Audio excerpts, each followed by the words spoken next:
오늘은 나의 낚시는 이것 때문에 발전하지 못한다. 이게 오늘 주제입니다. 얘기하면 좋은 소리 못 들을 것 같긴 한데, 그래도 여러분 낚시에 도움이 됐으면 하는 바람으로 이야기를 시작해 보겠습니다. 다르게 말씀드리면, 낚시 실력이 향상되고 싶다면 하지 말아야 될 행동들에 대한 겁니다. 제가 여러분들이 댓글을 많이 쓰시잖아요. 네. 댓글 내용을 보면 여러분이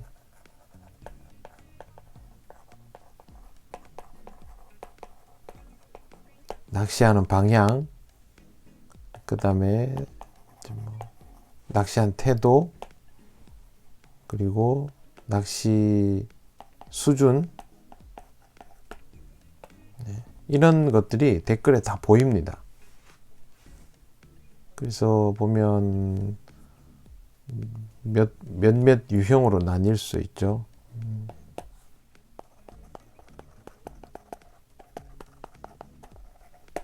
꾸준히 진도가 잘 나가는 분이 있고,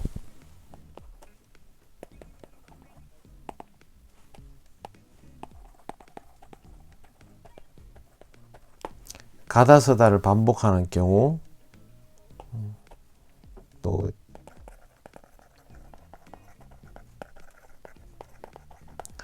불필요한 것에 관심이 많은, 그러니까 지금 먼저 필요한 게 있잖아요. 예를 들면 뭐 1에서 10까지 중에 지금 나한테 필요한 건 1, 2, 3 정도인데 자꾸 7, 8, 9 이런 데 관심을 가지는, 이러면 그것도 제대로 안 돼요. 결국에는 그것 때문에 이제 가다서다도 생기는 것이죠. 그리고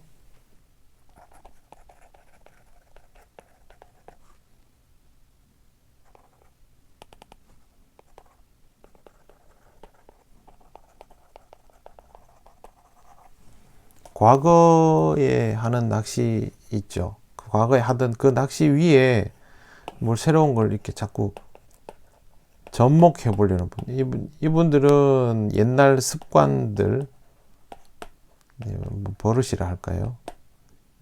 아니면 이 개념에 대한 이해, 이런 거를 안 내려놓는 분들, 이런 분들도 있어요. 오늘은 이 유형이 주로 많이 해당이 될 텐데, 낚시, 그러니까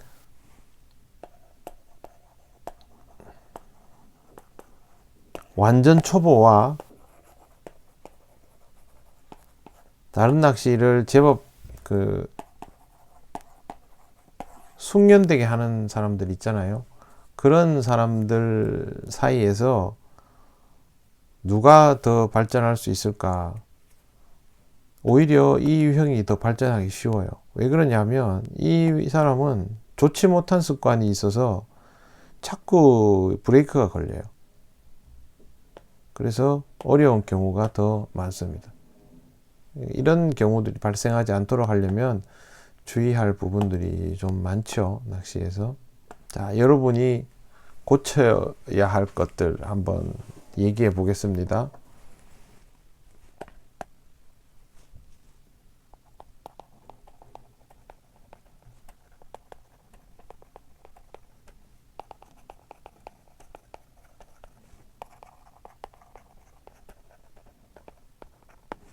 목줄 길이가 바뀌었는데, 달라졌는데 수심 측정을 다시 하지 않는 경우가 있습니다. 낚시는 30에 36으로 시작을 했습니다. 근데 해보니까 활성이 생각보다 떨어진단 말이에요. 그래서 40에 47로 했어요. 목줄을 변화를 줬죠. 그러면 아랫바늘 기준으로 보면 플러스 10cm 이잖아요. 그러면 플러스 10cm이네. 그렇게 해서 그냥 질을 아래로 내려줍니다. 목줄이 늘어났으니까 수심을 그만큼 줄이면 된다고 생각하는 거죠. 그렇게 해놓고 끝내버립니다. 수심 측정 안 하고 하는 거죠. 여러분이 낚시를 엄청 잘하면 사실은 목내린 폭과 되돌림의 상태 등으로 수심이 어느 정도 맞는지를 파악을 할 수 있어요. 하지만 이 습관은 아주 나쁜 습관이 됩니다.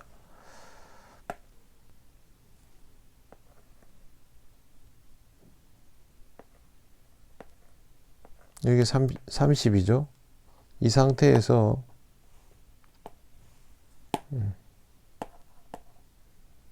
30에 36 했죠. 이 상태에서 목줄을 늘리면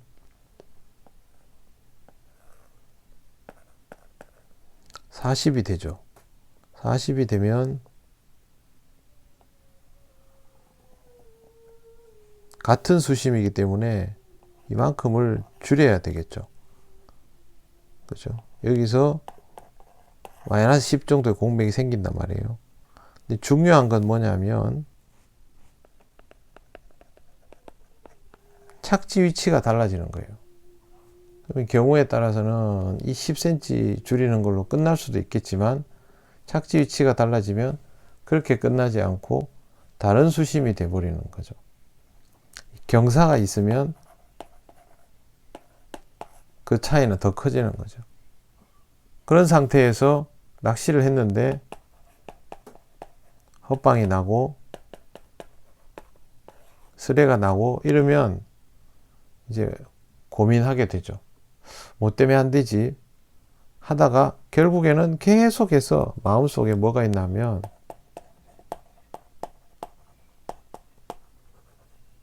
수심 측정에 대한 의구심을 지울 수가 없는 거예요. 그렇기 때문에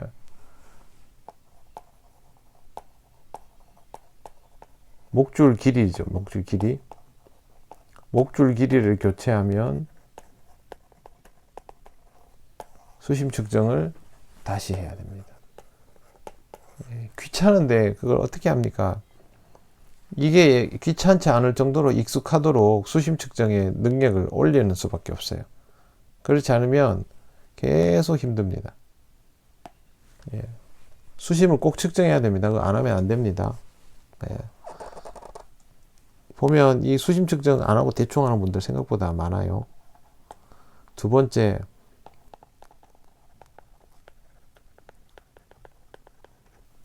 편납을 대충 감는 경우. 편납 대충 감으면 이 낚시를 진지하게 할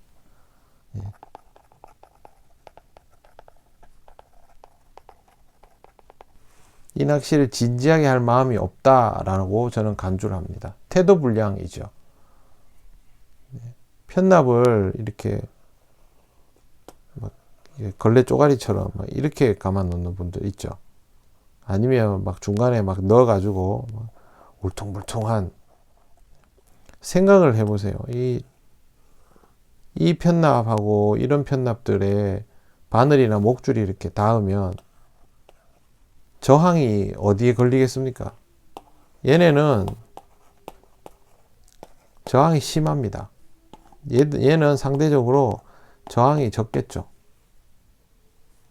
우리는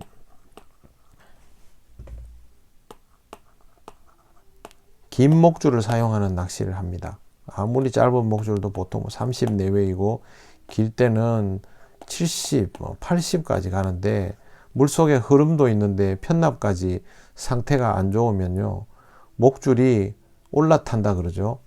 목줄이 여기를 감아버릴 가능성이 굉장히 높습니다. 또한 이거를 균일하게 하지 않으면, 감아두지 않으면 낙하 중에도 예쁘게 안 내려갑니다. 이리 빗둘 저리 빗둘 이러면서 내려가겠죠. 그러면 자연스러운 낙하에도 방해가 됩니다. 그래서 편납은 둥글게 감아야 됩니다. 저는 누가 저한테 낚시 가르쳐 주세요 그래가지고 딱 오면 편납 감는 것부터 봅니다. 그래서 편납 대충 감으면 저도 대충 설명해 줍니다. 왜? 어차피 이 사람은 진지하게 열심히 공부할 사람이 아니기 때문에 그렇게 해줄 필요가 없어요. 그래서 편납 감기는 이 낚시에서 굉장히 중요한 부분입니다. 절대 가볍게 보지 않도록 하시는 게 좋습니다. 네, 그리고 세 번째,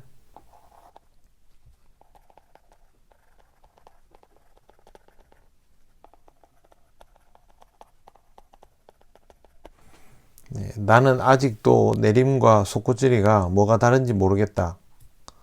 이런 분들도 아직 많으시죠. 이러면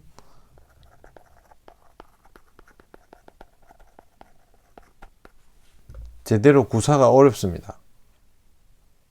이게 섞어서 하게 되는 거죠. 내림도 해봤다가 속구줄이도 해봤다가 지난번에 설명한 것처럼 내림으로 채비를 해놓고 채비는 내림인데 구사법은 속구줄이로 하고 이러면 이제 죽도밥도 안 되는 낚시가 되는 거죠. 실제로 속구줄이 한다고 해놓고 내림 채비로 하는 경우가 많죠. 그러면 잘 안 되거든요. 안 되면 왜 안 되지? 그냥 아예 내림이면 내림 환경에 맞게 해가지고 뭐 개체수가 많고 고기들이 사이즈가 적다, 뭐 수심이 아주 얕다, 뭐 이런 조건들이 있으면 그냥 뭐 나는 이런 곳에선 이게 익숙하니까 한다 그러면 그건 차라리 뭐 그렇다 하겠어요. 근데 이 두 개를 왔다 갔다 해버리는 거예요. 개념을 정확하게 이해를 하고 서로 충돌이 되는 낚시는 주의할 필요가 있거든요. 근데 그걸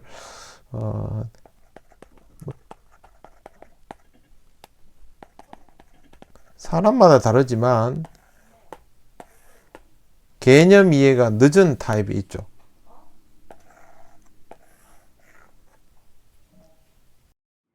이 낚시는 서두르면 그만큼 손해가 됩니다.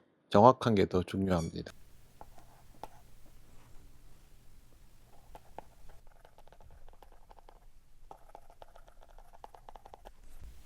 네 번째는 이게 맞는 것 같고 저게 맞는 것 같고입니다.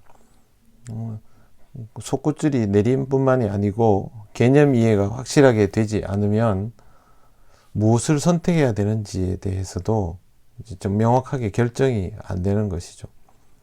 저활성기에는 뭐 어떤 찌가 좋을까, 어떤 채비가 좋을까, 목줄 길이는 얼마를 가야 될까, 목내림이 안 되면 떡밥을 치대야 될까, 확산을 줘야 될까, 뭐 그런 식이 되면 개념 이해가 안 되죠. 안 되기 때문에, 개념 이해가 안 되기 때문에 일어나는 현상이죠. 너무 다른 것들에 대해서 관심이 많아지고, 이렇게 표현하면 제일 좋겠죠. 실력에 비해 과도하게 들어간 정보, 내 지금 실력에서 소화할 수 있는 양이 있을 거 아니에요. 그 외에 과도하게 정보가 들어가면 선택의 폭이 넓어져 버리기 때문에 더 헷갈리는 거예요. 그래서 기본기가 중요하고 개념을 잡고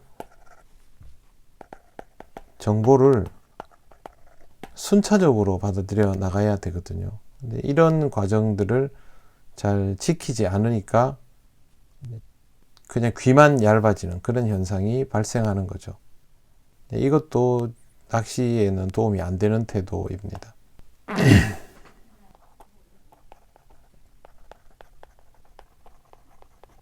다섯 번째는 나는 노지 전문이다. 노지 외에는 낚시 안 한다. 근데 이 말은요, 이렇게도 들려요.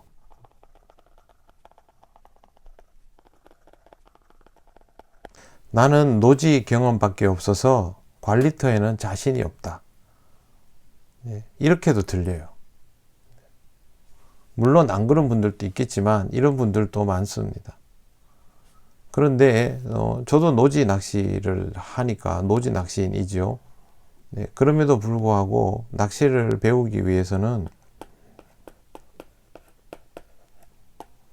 관리터를 꼭 다녀야 됩니다.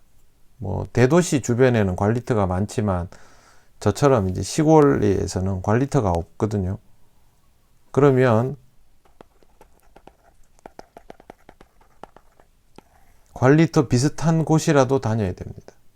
이게 무슨 뜻이냐면 개체수가 보장된 곳 혹은 다양한 기법을 연습해 볼 수 있는 곳.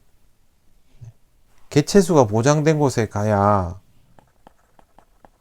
잡힐 때 왜 잡히는지, 안 잡힐 때 뭘 잘못했는지를 구별할 수가 있어요. 이런 걸 극복하려고 관리터에 가서 연습을 하는 거예요. 고기는 확실하게 있는데 어떻게 하면 확실하게 있는 고기를 확실하게 잡아낼 수 있을까? 그거 연습하러 관리터 가는 거죠. 그게 되면 자기가 그 기술 구사력이 완성도가 높아지면 노지에서 딱 해보면요. 아, 이거는 실력 부족이다. 아니면 고기가 안 들어온다를 훨씬 더 잘 구별할 수 있죠. 그래서 관리터에서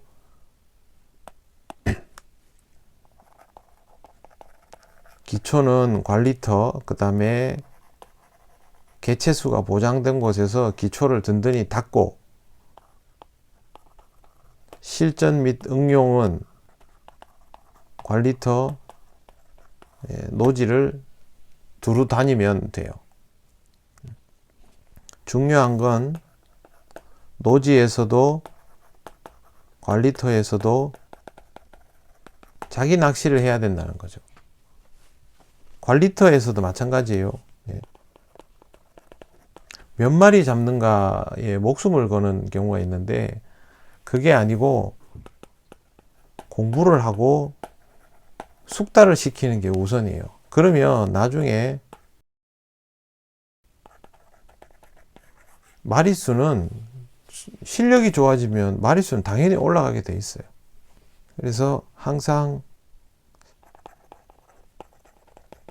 낚시를 더 잘하고 싶다, 실력 향상이 되면 좋겠다 하면 관리터에서 연습하고 관리터와 노지에서 필요한 경험들을 쌓아 나가는 게 좋고, 나중에는 노지에서도 연습이 됩니다. 관리터는 당연히 연습이 되고요.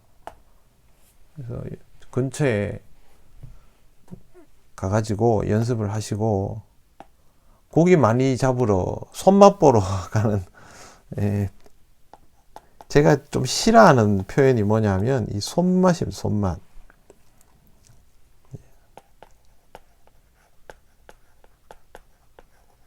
손맛 보려면 떡붕어 낚시 굳이 할 필요 없죠. 손맛은 모든 낚시에서 가능한데 떡붕어 낚시에서 볼 수 있는 것이 찌맛이죠. 찌맛. 찌를 읽는 맛. 그리고 조정과 대응하는 거죠. 이런 것 때문에 연습하는 건데 그거를 꼭 해보시기를 바래요. 그래야 공부가 돼요.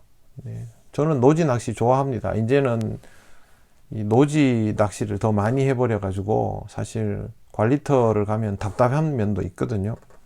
그럼에도 불구하고 가능하면 저는 우리 집 근처에 관리터가 있으면 갑니다. 지금 우리 집 근처에 관리터가 없어요. 없어서 관리터와 유사한 환경에서 낚시를 하려고 합니다. 관리터 가까이 있는 분들은 감사하게 생각해야 돼요.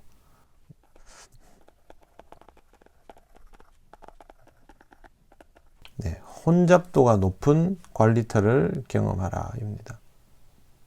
관리터라고 무조건 고기가 뭐 이렇게 넣으면 나오고 그런 게 아니거든요. 고기가 많아도 혼잡도가 높아지면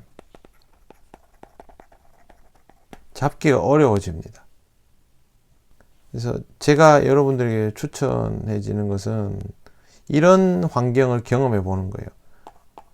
주말에 낚시터에 가면 자리가 만석이잖아요. 그러면 경기하는 것처럼 이제 아주 까칠해진다 그러죠. 네. 까칠한 상황을 경험해 보셔야 됩니다. 자, 예를 들면 뭐 어디를 할까요? 뭐 A 낚시터가 있어요. 평일은 혼잡도가 낮아요. 그래서 쉽게 잡습니다.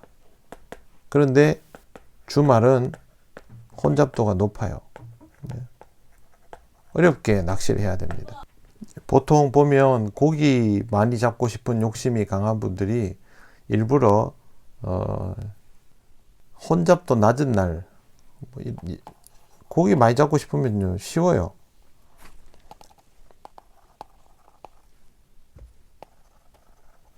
혼잡도 낮은 날 구석자리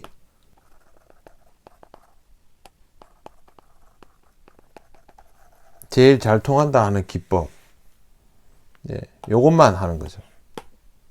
그러면서 와 낚시 별거 아니네, 내가 제일 잘해, 뭐 이런 낚시 자기가 낚시를 잘한다고 생각하는 것 자체가 그 사람은 발전 가능성이 떨어지는 거예요. 낚시 잘하기 어렵습니다. 제가 여러분들한테 뭐 이렇게 영상 올리고 이렇게 낚시를 엄청 잘해서 여러분들한테 막 뭐 자랑하고 보여주려고 올리는 게 아니고요. 제가 그동안 해왔던 과정들이 너무 의미 있고 소중해서 여러분들하고 나누려고 하는 거예요. 잘 못해도 올리는 이유가 그거이거든요. 근데 보면 뭐 낚시를 잘 하지도 못하면서 잘한다고 자부하는 분들이 상당히 많은 것 같아요. 뭐 경기 나가서 입상 한두 번 하면 막 그래 고수라 그러고, 예, 이렇게 하면서 재미 붙여가지고 어설프게 하지 말고 진짜 그렇게 경험을 해보세요. 혼잡도가 높은 날, 혼잡도 낮은 날 다 경험해 보세요. 그러면 뭐가 되냐면 저수지 낚시터의 상태 체크를 더 잘하게 돼요. 상황이 바뀌죠. 상황의 변화를 읽는 사람이 되는 거죠. 이게 실력이죠. 그래서 쉬운 곳, 어려운 곳을 다 경험해 봐야 됩니다. 자, 근데 낚시 시간이 나는 뭐 평일밖에 안 돼서 혼잡도 항상 낮다. 그러면 방법이 뭐냐면 어렵다 하는 곳을 가는 거 하고, 항상 그 다음에 뭐냐 하면 누구 옆에 앉아야 됩니다. 누구 옆에. 노지는 모이면 집어가 된다고 생각하시죠. 같이 집어하면 더 좋다. 관리터는 모이면 경쟁이 됩니다. 경쟁이. 집어가 아니고. 그리고 노지도 잘하는 사람들이 모이면 경쟁이 됩니다. 그래서 평일에 혼잡도가 낮다 싶으면 옆 사람들이 있는 그 틈바구니에 앉는 게 오히려 더 도전적으로 공부할 수 있는 방법이고, 반대로 나는 주말 낚시밖에 안 된다. 그러면 어쩔 수 없어요. 이 상황에서 최선의 경쟁을 하거나, 때로는 주말에도 장사가 잘 안 되는 혼잡도가 낮은 곳에서도 경험을 좀 해보거나 뭐 그렇게 해야 돼요. 그래서 조건들을 다양하게 경험해 보는 것이 좋습니다. 제가 생각한 항목은 대략 12가지 정도인데 우선은 일부러는 6가지만 할게요. 네. 설명을 드렸는 것들을 여러분, 어차피 여러분 낚시 잘하고 싶잖아요. 그죠? 그러니까 공부한다 생각하고, 첫째, 목줄 길이의 변화, 속꽃줄이에서 수심을 다시 측정한다. 두 번째, 편납 감기를 말 그대로 이거 예쁘게입니다. 저항 없도록 예쁘게 한다. 세 번째, 내림과 속꽃질에 대한 구별을 확실하게 할 수 있도록 한다는 것. 네 번째, 기초 개념 숙지를 정확히 하고 과도한 정보에 욕심내지 않는 것. 다섯 번째는 노지와 관리터를 모두 다니는 것. 하나만 고집하지 말고요. 관리터만 다니는 건 상관없는데 노지만 다니는 거는 문제가 될 수 있어요. 공부를 위해서. 여섯 번째, 혼잡도가 높은 낚시터, 관리터, 노지 상관없이 이런 곳도 경험한다. 요 정도까지 일단 이해를 해 두시고 낚시터에 가서 공부를 해 보시면 좋겠어요. 오늘은 여기까지 하겠습니다. 시청해 주셔서 감사합니다.